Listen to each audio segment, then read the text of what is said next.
जय हिंद दोस्तों। आपका हमारे फ्री ITI यूट्यूब चैनल पे आपका बहुत बहुत स्वागत है। दोस्तों, हमने इलेक्ट्रीशियन का लेक्चर स्टार्ट किया है जो सीरीज़ में चल रहा है। हमने एक वीडियो आपको पढ़ा चुके हैं और हम दूसरे पे आते हैं। आपको दूसरा ये हमारा इलेक्ट्रीशियन का लेक्चर नंबर 2 है। अब हम इसमें पढ़ेंगे विद्युत के प्रभाव। अब देखिए दोस्तों, विद्युत के प्रभाव की अगर हम बात करेंगे तो यहाँ पे हमारे पास कुछ टॉपिक आते हैं। अब यहाँ गौर करिएगा दोस्तों। अब यहाँ पे दिया है, देखिए, एक होता है मैकेनिक इफ़ेक्ट, अब देखिए केमिकल इफ़ेक्ट, और देखिए थर्मल इफ़ेक्ट।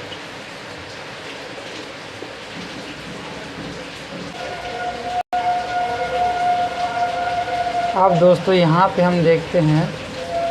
अब देखिए, एक दिया है मैकेनिक इफ़ेक्ट और दूसरा दिया है थर्मल इफ़ेक्ट, और एक दिया है केमिकल इफ़ेक्ट, और दिया है लाइटिंग इफ़ेक्ट और एक्सरे इफ़ेक्ट। ये देखिए 5 दिया है, यानी विद्युत के 5 प्रभाव हम आपको पढ़ाने वाले हैं और हम लोग मिलजुल के इसको पढ़ेंगे। अब 5 में देखिएगा, हम यहाँ पे ज़्यादा देर न करते हुए हम सीधा आपको ये कह देते हैं। अगर हम मैकेनिकल इफ़ेक्ट की बात करेंगे तो जो मैकेनिकल इफ़ेक्ट है दोस्तों, वो जनरेटर में होता है। जैसे मैकेनिक मतलब कि हम किसी द्वारा, जैसे किसी मशीन के द्वारा जो किया जाता है कार्य, उससे जो इफ़ेक्ट होता है उसी को हम मैकेनिकल इफ़ेक्ट में लेकर के चलते हैं। तो मैकेनिकल इफ़ेक्ट में हमारा जनरेटर हो जाएगा। अब देखिए केमिकल इफ़ेक्ट। केमिकल इफ़ेक्ट दोस्तों, जैसे H2SO4 जब विलयन को हम बैटरी में डालते हैं तो बैटरी हमको एनर्जी देती है जो विद्युत के रूप में हमको मिलता है। तो इसी को हम बैटरी में यूज करते हैं, जो केमिकल होता है H2SO4। ये दोस्तों शांत सल्फ्यूरिक अम्ल का सूत्र है। इसी को जब हम वाटर में डालेंगे, बूंद बूंद करके डाला जाता है दोस्तों। इसको बैटरी के बारे में जब हम पढ़ेंगे तो हम आपको अच्छी तरीके से पढ़ाएंगे। तब ये केमिकल इफ़ेक्ट बैटरी में होता है। अब आपका है तीसरे नंबर पे थर्मल इफ़ेक्ट। थर्मल दोस्तों देखिए, जो हीट से संबंधित है। थर्मल जो है हीट से संबंधित है। अब जब थर्मल इफ़ेक्ट की बात करेंगे तो इसमें हीटर आएगा, प्रेस आ जाएगा, और ऐसे ही दोस्तों जैसे इसी जब हीटिंग से रिलेटेड संबंधित चीज़ यहाँ पे आ जाएंगे तो थर्मल इफ़ेक्ट कहलाएगा। अब देखिए लाइटिंग इफ़ेक्ट। लाइटिंग इफ़ेक्ट जैसे जैसे इसका नाम है दोस्तों, वैसे वैसे इसका काम है। अब यहाँ पे दिया है चौथे नंबर पे लाइटिंग इफ़ेक्ट। अब लाइटिंग इफ़ेक्ट देखिए दोस्तों, बल्ब में होता है, जो लाइट देता है, रोशनी देता है, वो लाइटिंग इफ़ेक्ट में आता है। अब यहाँ पे दिया है एक्सरे इफ़ेक्ट 5वें नंबर पे। अब दोस्तों बहुत से लोग जिनको हड्डी में प्रॉब्लम होता है या और कुछ होता है, वो लोग एक्सरे करवाने जाते हैं। वो एक्सरे इफ़ेक्ट से ही होता है। एक्सरे इफ़ेक्ट एक्सरे मशीन के द्वारा होता है। अब दोस्तों हम नीचे अगर बात करेंगे, हमने बहुत सारी चीज़ें तो पढ़ लिया है। अब यहाँ पे एक टेबल आप बना लीजिएगा, तो जिसमें आपको हम बहुत ही ढंग से इसको याद कराएंगे। यहाँ पे देखिएगा दिया है, ये आवेश दिया है, ये खोजकर्ता दिया है। अब ये देखिए, ये है इलेक्ट्रॉन, प्रोटॉन और न्यूट्रॉन। इलेक्ट्रॉन का अगर बात करेंगे 1.602 गुणे 10⁻⁻19 कूलाम होता है। आवेश का मात्रक दोस्तों कूलाम होता है, कूलाम होता है। अब इलेक्ट्रॉन इसीलिए पहले माइनस चार्ज लगा है। यहाँ पे पहले माइनस चार्ज, इलेक्ट्रॉन पे नेगेटिव चार्ज होता है, इसीलिए यहाँ पे माइनस चार्ज लगा है। अब दूसरा यहाँ पे है प्रोटॉन। तो इलेक्ट्रॉन और प्रोटॉन दोनों आपस में बराबर होते हैं, लेकिन खाली इसमें प्लस और माइनस का ही इसमें लफड़ा रहता है। तो देखिए यहाँ पे दिया है प्लस 1.602 गुणे 10⁻⁻19 कूलाम। अब न्यूट्रॉन पे तो कोई चार्ज ही नहीं होता है, अब इसीलिए इसमें कुछ चार्ज नहीं लिखे हैं। अब हम सीधा बात करते हैं। अब इसके खोजकर्ता की अगर हम बात करेंगे तो खोजकर्ता की जब बात करेंगे तो यहाँ पे देखिएगा खोजकर्ता, देखिए इलेक्ट्रॉन के जे थॉम्सन है, और प्रोटॉन के रदरफोर्ड हैं और न्यूट्रॉन के जेम्स चैडविक हैं। ये जेम्स चैडविक हैं, सॉरी, ये है रदरफोर्ड।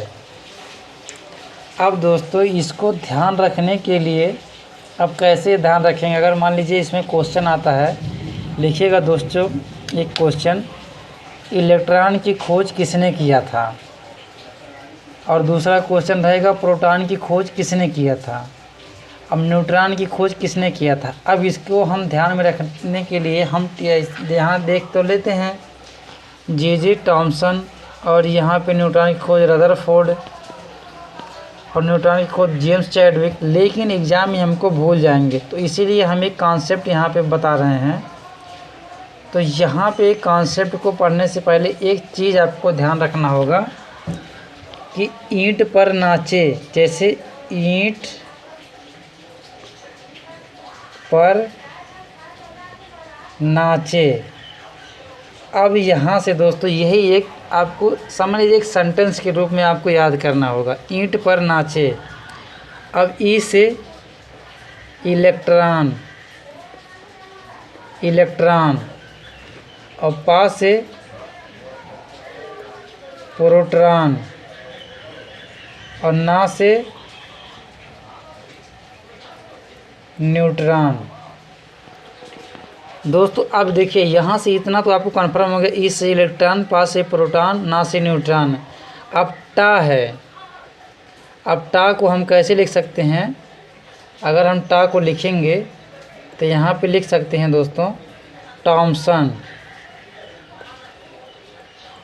टॉमसन और रा से रदरफोर्ड और चा से चैडविक। अब वैसे अब यहाँ से आपको कन्फ्यूजन नहीं होगा। अब यहाँ से देखिएगा ईंट पर नाचे, अब देखो ईंट पर नाचे, ई से इलेक्ट्रॉन, टा से टॉमसन, इलेक्ट्रॉन की खोज टॉमसन ने किया था। अब देखिए यहाँ पे दिया है इलेक्ट्रॉन की खोज टॉमसन ने किया था। अब यहाँ दिया है प्रोटॉन, अब देखिए पा से प्रोटॉन, रा से रदरफोर्ड, अब प्रोटॉन की खोज रदरफोर्ड ने किया था, देखिए ये यहाँ पे आ गया। अब बचा है न्यूट्रॉन की खोज चैडविक ने किया था, देखिए दोस्तों न्यूट्रॉन की खोज जेम्स चैडविक ने किया था। इस तरीके से इस कॉन्सेप्ट से आप इसको समझ सकते हैं। अब हम नीचे बात करने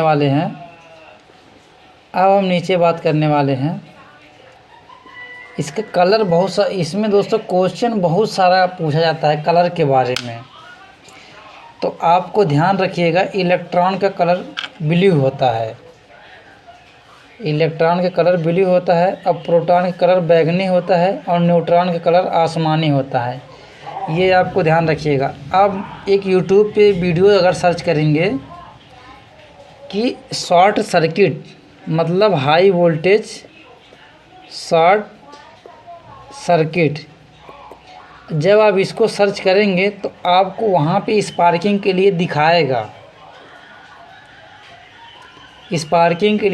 तो वहाँ पे आप अच्छे तरीके से उसको वीडियो को देख पाएंगे कि कैसे यहाँ पे शॉर्ट सर्किट कैसे चल रहा है, तो देखेंगे वहाँ पे उसका कलर आपका ब्लू कलर का ही होगा। दोस्तों हम आपको एक वीडियो प्ले करके दिखा दे रहे हैं जिससे आपको बेहतर तरीके से समझ में आएगा, यूट्यूब पे दिखा दे रहे हैं दोस्तों।